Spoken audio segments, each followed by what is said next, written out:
All right. Hi, everyone. So I am going to be diving into finding purpose through the pain.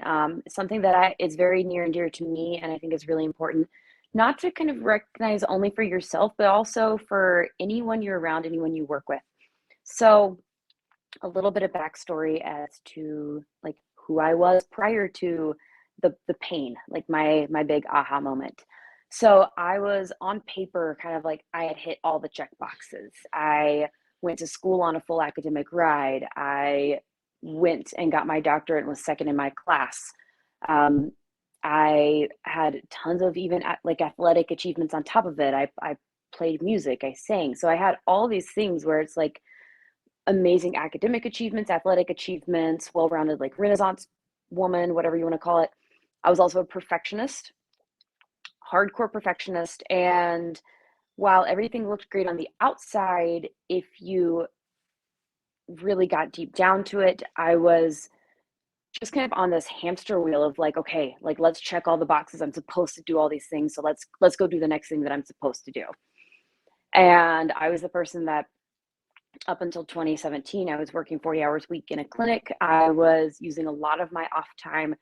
Those of you in healthcare know I was probably spending 8 to 10 hours a week extra on documentation. I was even spending extra time going in marketing for this clinic, unpaid. I was just going and doing it and meeting physicians because it's what I enjoyed. And then I was hiking, crossfitting, I was competing in athletics still, all of these things. So everyone was like, oh my gosh, how are you doing it? Well, as I came to find out, I was doing it because I was in fight or flight mode constantly. So before I get too far ahead of myself, in 2017, I randomly ended up going to a personal development conference called the Landmark Forum. If anyone's read Eckhart Tolle, The Power of Now, it's kind of like that, but like group coaching format in a weekend. So I went to that and started to realize that I had all these patterns. One of the things that they make you do during that weekend is have conversations with really uncomfortable conversations with a lot of people in your life. So you start to uncover all these stories, how you're living, how you're reacting, the assumptions you're making, and then you go and call people and kind of have a really good open and collaborative conversation with them. And something that I noticed with multiple of my friends was that they basically said, we've been waiting for this, you've been closed off to us, you don't let anyone get super close, you don't accept compliments, we've been waiting for like you to really show up. So very thankful for that being my insert into like personal development, especially because 2 weeks later I got a phone call from my mother, and I was just wrapping up, it was a really long day at work. And I answered the phone. She's like, have you checked your email? I'm like, well, no, I'm just finishing up. Should I go check it now? She's like, no, no, no, you need to hear this in person or over, like, at least from a voice, not via email. She said, your father couldn't actually say it out loud, so he decided to email you and your brother that he just got a cancer diagnosis and was told he has 3 to 6 months to live. That, for obvious reasons, was a giant gut punch to me. And I live across the country. My parents were in South Carolina. That's where I grew up. And I was in Arizona, had been ever since I had graduated PT school years prior.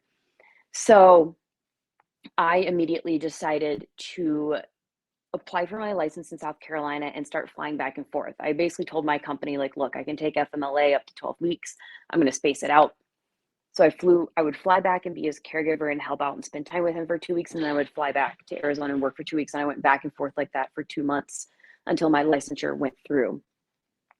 The first month or so was actually great as far as just being able to spend time with my dad and connect with him. After that, he kind of started to hit the point, as is understandable, when at that point he knew he had like 2 to 4 months to live, maybe. He started getting angry at the world. Well, as the loved one that was taking care of him and around the most frequent and that he knew would love him no matter what, I ended up becoming the verbal punching bag, for lack of a better way. I mean, I know that sounds negative, but that's really, you can, like, he's going through the unimaginable So he's just like lashing out, and I'm the one that's nearby. He didn't do it with other caregivers because he wasn't close with them. He didn't feel safe enough to do that. So in the midst of all of this, this kind of brought up like an aha moment for me, because watching someone go through something like that and then having conversations with him along the lines of, like, I got to hear all of his regrets, all the things that he didn't do, because mind you, he had retired a month prior to this diagnosis. So he finally retired after working his whole life, and then wasn't going to be able to enjoy retirement, and wasn't even able to enjoy the last bit of time that he did have because of debilitating back pain. The cancer had spread to his low back, and the tumor was wrapping around his spinal cord. So he's having some major pain, really couldn't do any of the things that he enjoyed. So watching all of this and hearing these stories, flash forward to he passed October of 2017. I did what a lot of us do to cope, and threw myself into work and taking care of my mother. She's a very independent, self-sufficient woman. So I really more mean like taking over what my dad did around the house so that she helped her transition for the next several months and then in January, I came back to Arizona. Well, when I came back to Arizona and tried to just dive back into my old life, that doesn't work so well after going through something monumental like that, for two reasons. One is that this it shined a giant light on my priorities. As anything, any kind of big event will shine a giant light on your priorities, to the point where you almost can't stand not listening to them. So trying to jump back into work without listening to the whispers of like, there's more than this to me and to my life. Like you can't stay on this hamster wheel forever and function. Like all of these things that you want to do, like what's your why? What's your deeper purpose? Like those were the kind of things that were just starting to gnaw at me versus throwing myself into work and doing all the things that I should do. The second thing is grief is crazy. Grief is a very crazy thing. If you haven't dealt with it, it's really tough to even comprehend what it's like. And I don't say that to demean anyone. I say that as just like a reality check, because prior to having something that major, I would have said that I understood it and that I could at least kind of get what someone was going through. And that's just not the case. There's one other thing with that I think is really important to realize. You don't only grieve the loss of the person you lost, you grieve the loss of who you were prior to that moment. You grieve the loss of the life you thought you were going to have prior to that moment. And those are things that you really need to allow yourself to feel and to move through, because otherwise you're going to feel like you're beating your head against a brick wall repeatedly. And that's what led me to cutting back at work. I ended up cutting, and not everyone's going to need to take the exact path that I did with this, but I cut back to part-time with benefits so that I could give myself the space to really, what I call productive rest. So at least allowing myself, because I had never really like just slowed down enough to truly feel things. So it was new enough to me that I had to actually take that extra time, which did require me to cut back down to part-time with benefits. And here's the thing, a lot of us, you might freak out about finances or what. I promise it will be okay if it's what you truly need to do. So I had to trust to take that leap into valuing my own time. At the same time, one of the other things that I realized as far as like my priorities is that I was putting everyone else in front of me. I think this is very common, especially for females, to put the expectations of others and the needs of others in front of your own.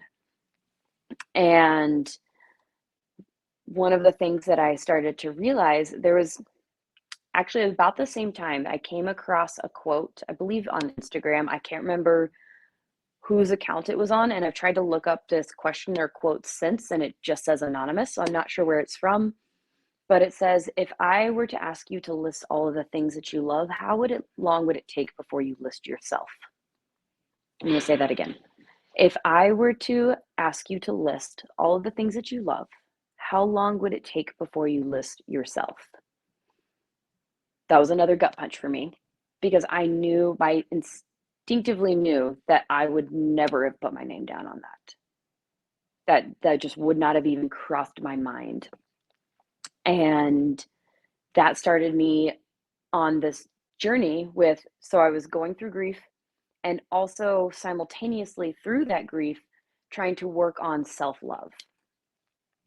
Now, I highly recommend EMDR. It's something that I utilized to help process all of this stuff. Not even that stuff, but when you do EMDR, you may go into it for one purpose, but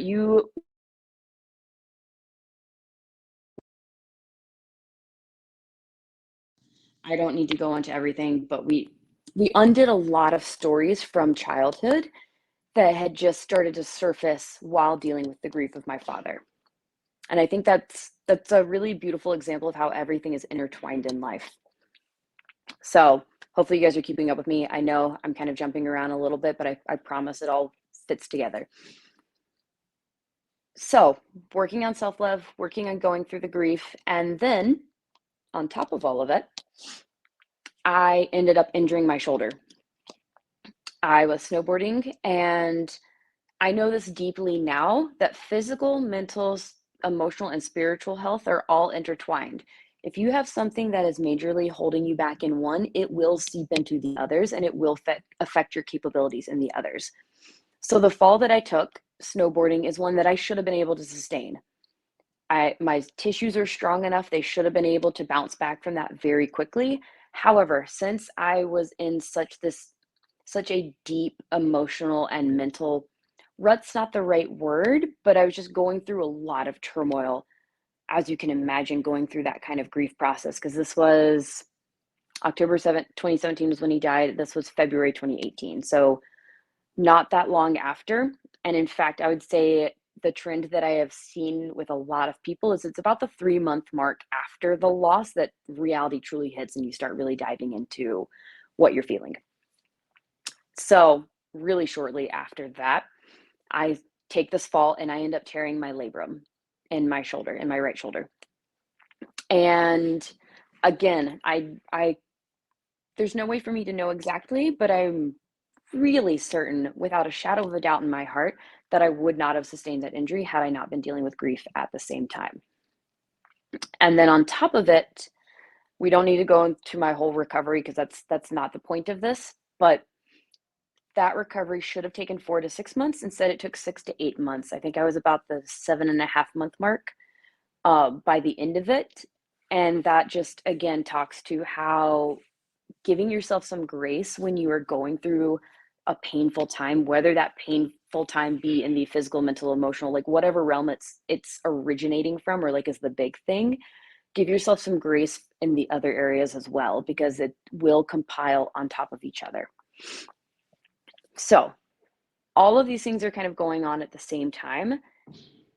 And I am getting more and more frustrated at work. And it's because I was not living in my purpose. I was, but I wasn't. What I mean by that is I now know that my big why in life, so my deep purpose, and this is going to sound a little vague intentionally, is to help as many people as possible live their best lives or find their version of their best selves. You really could, those are synonymous in my mind. And so what I was doing is I was working at a corporate clinic, family owned, but still ran like a corporation. I had to see 3 patients an hour. I think I was seeing, I was, depending on the day, I worked some half days and then worked multiple like 10-hour days. So anytime you're working with that many people, you simply cannot help them at a high quality. You just can't. I had 15 minutes with a person before I had to hand them off. If it was the first time seeing them, I got 30 minutes, but still it becomes really apparent when you get out of that model that model doesn't work. It's not quality time. You're really not going to be able to hold space for that person.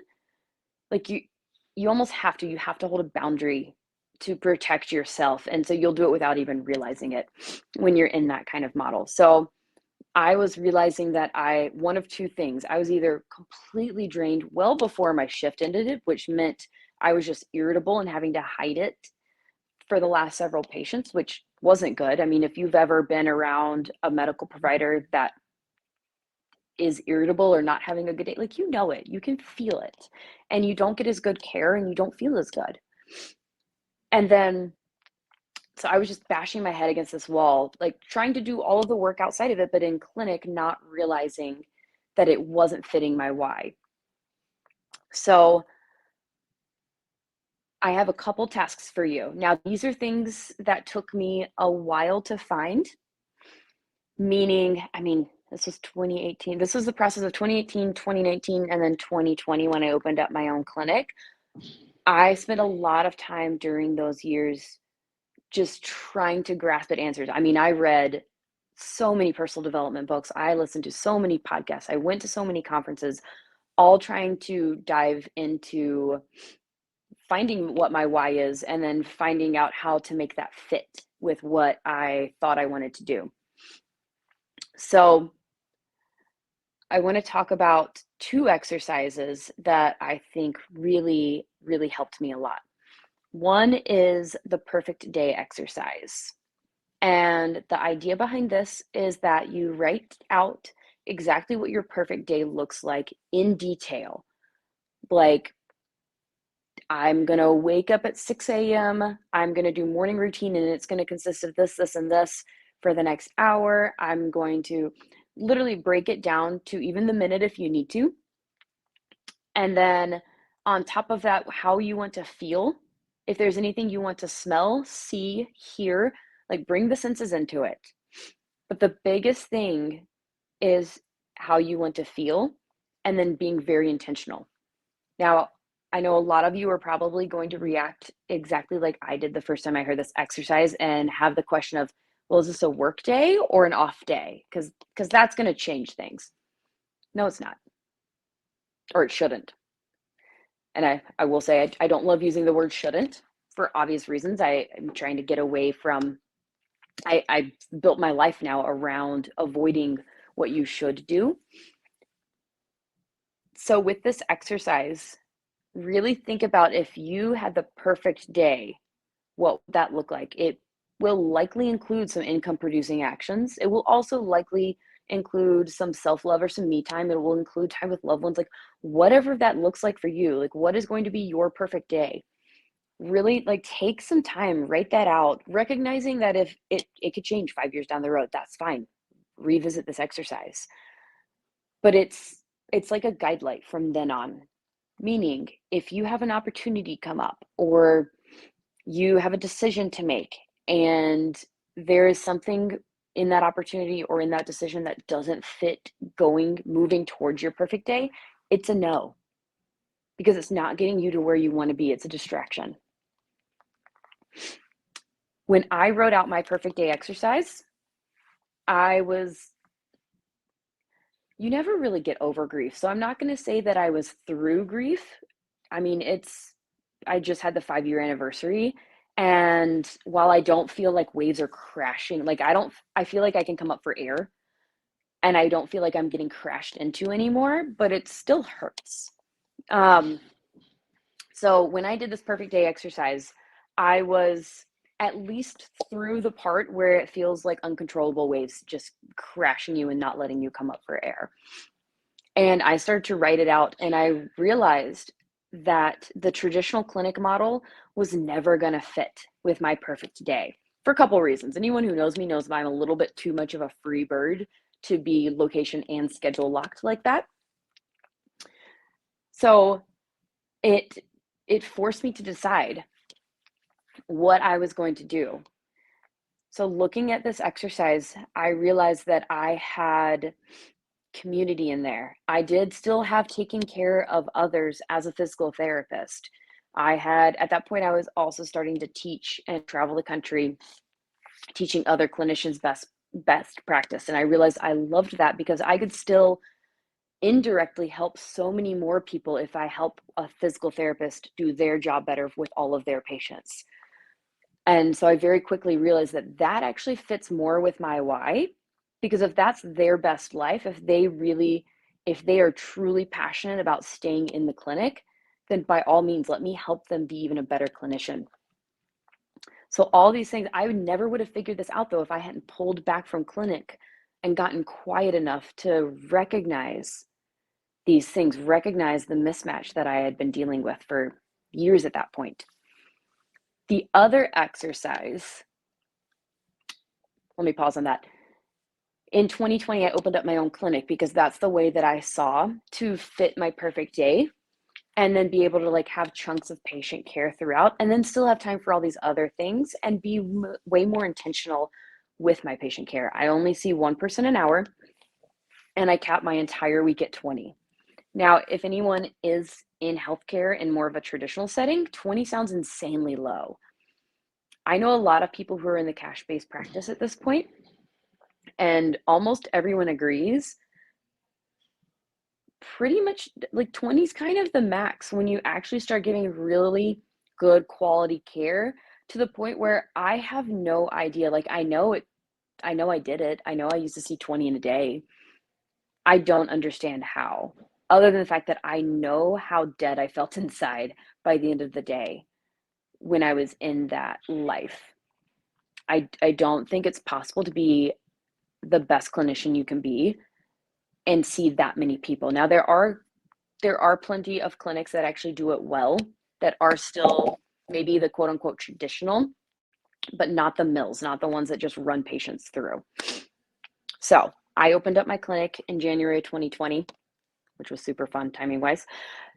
And probably about 6 months in, I started to have this kind of feeling of like, this isn't quite it either. Like I have the schedule freedom. I feel so much better about the patient care that I'm giving. I'm loving connecting with my patients. Like there was still a lot of joy in it, but there was just this nagging, like something's not quite right. And I'll admit I brushed it off for a while because it was 2020. Things were kind of crazy. And so I gave it a little bit longer, trying to just see if it was just all the COVID craziness that was making me feel this way. But at the same time, I came across this activity in a book called The Art of the Impossible. So this book is pretty much all about achieving your flow state. There's an exercise in it that says list out 45 things that if you had all the free time, all the money in the world, you would love to just look up, learn more on, dive into. Like what are those things? And so I did this exercise. I started writing them out. And then the second part of this exercise is to look at your list and see where the patterns are. And I started to realize that maybe 5 years ago, I would have written down a lot of things about really diving into like, okay, what's the best practice for ACL? And it's not to say that I don't love those things. I do still enjoy looking them up. They just don't make the top 20 of my list, which is a very hard thing to realize as someone who spent years in school getting their doctorate in this particular field that says that that's what I should want to do. Again, circle back to that I don't like the word should. This is another one of those reasons why.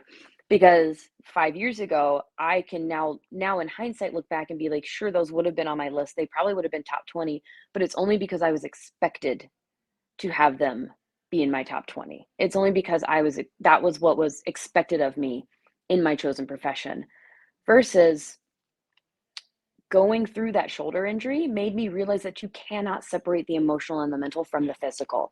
So now that list looks a lot more like incorporating all of them together, which is just so different than what the traditional healthcare model kind of would make you think you have to or you should do. So my list looked like how emotions play into physical recovery, how fitness affects mental health, which by the way, that's huge. There's actually a decent amount of research on that. Physical health is giant for mental health. Like I said, they are very interconnected. You cannot really separate the two. And if anyone has experienced anxiety and then used fitness as a way to combat it, like you know that that's true. So I would love anyone who's listening to also do that 45 exercise, or even like do like a little mini version. I like the 45 because it does make you start to really dig deep and get creative. But even if you just want to start with like the 20 and see like what are the top things, what immediately comes to mind of like, ooh, that'd be really cool to learn more about. And then what are the patterns there? Like I said, it might surprise you. Mine was 100% the psychology behind physical health rather than just really black and white physical therapy. And so that's like part one of finding my purpose through pain. I would never, I mean, I wish I would give anything. I would literally give anything to have more time with my dad. But at the same time, I am so grateful for this lesson because he gave me back myself. And I actually, if anyone, I'll talk about my journal in a little bit. I have a little blurb um, about those feelings more so in the journal that I wrote. So, like I said, step one is bringing emotional and mental health into the physical. And it's what I do in my memberships with patients now. So I still see traditional physical therapy patients at my clinic, which actually I'm in right now. But I do prioritize and have memberships as well. And those are designed around, we get together once a month virtually. It's almost more coaching, but I bring in a lot of the medical and healthcare knowledge into it on how can we optimize your physical health in consideration of your mental, emotional, spiritual health. So, for example, I have someone who is recovering from breast cancer. She's young, though, younger than most of those patients would be. So, her healthcare team is trying to treat her. Well, actually, I'm not going to go on too much of a tangent on how her healthcare team shouldn't tell her to not be as fit just because they only work with older patients. Age is not an excuse for not doing more fitness wise. I'm not going to go down that rabbit hole though, but they are treating her a little bit differently and treating her very, very conservatively versus when she's coming in and she's like, yeah, I understand. Like I just had a double mastectomy. I just finished chemo and all these things, but hell, I want to run an ultra. Like I did trail racing before. Why can't I do it now? I also want to get stronger. Like it kind of, as you can imagine, going through something like that woke up this like, hey, I want to live life to the fullest. So I'm working with her once a month to go through and figure out, like, okay, how do we balance your goals with the recovery you need and make it fit your lifestyle as well? How do we work on maximizing the fitness for your goals, but also maximizing your ability to take care of yourself emotionally and mentally? That's my wheelhouse. That's what I love doing. So that's what my membership is based around. And then the other part of it, so actually that perfect day exercise and that list exercise are both in my journal. So like I said, my big why that I found through grieving my father is helping people find their best selves. So that's exactly what, if you're watching the video, this journal is. It's a coming home to yourself. Like I said earlier, that love question really hit me of like, how many things would you have to list before you list yourself? So I actually incorporated that into my therapy sessions, including a psilocybin journey to help facilitate breaking into self-love, allowing myself to really feel the emotions, take up the space, and undo and rewrite a lot of stories, because none of us escape childhood without stories. And a lot of those came to the surface as I was going through grief. And so this ability to accept yourself fully beyond any and all labels, be like, I am more than a doctor of physical therapy. I have to be okay. If I wasn't okay with separating myself from my doctorate, I wouldn't be okay with moving into these other realms, moving into this membership, writing and publishing a self-love journal, building this course that I'm building for healthcare providers to avoid burnout, to basically find their why and create the career that they want within healthcare, built around what they want their lifestyle to look like, rather than letting their career dictate their lifestyle. So all of this stuff You need to be able to accept yourself fully beyond any and all labels and any and all expectations of others. It's really important that you let people see you in all of your aliveness. I can't remember who said the quote, but like, what we need is more people who have come alive. That is your purpose. If you don't feel truly alive, if you don't feel a deep sense of self-love, chances are you're not deep in your purpose, or maybe you know your purpose, but you're not able to give it to other people because you aren't confident enough, you don't love yourself enough to really bring people in. There's a reason when you're on the plane that they say put your own oxygen mask on first. If you aren't putting your own oxygen mask on first, if you aren't taking care of yourself and feeling that self-love, you aren't going to be able to get close enough to other people to really live in your purpose and help them at the level that you want to. So I think that's really important, to take the time for yourself, whatever that looks like. Maybe it's this workbook that I created. Maybe it's, there's all kinds of personal development books out there. I would say take some time to get really quiet and think about what you need best. Like, what's the one thing you could change or start doing in your life that would positively affect every aspect of your life? Start there if you're not sure where to start. If there's something you're avoiding, please address it. You need to move through things. If there's anything that you're holding on to, like if I were to have held on to grief and not started diving into this and not taken that time off of work, I don't know where I would be today. I'd probably still be in corporate healthcare hating my life, honestly. That's probably where I would be, because you need to move through things or they're going to just build and build and build until they come crashing. Like, life's going to hit you with a 2x4 to get you to listen otherwise. So all of this is to say, take the time to feel. If you have a lot of pain, if there's anything that's going on, take time, allow yourself to move through that. Feel the emotions, take up space.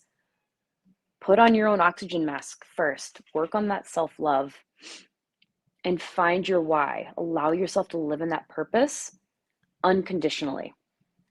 One last quick note is unconditional love for yourself and for others does not mean unconditional boundaries.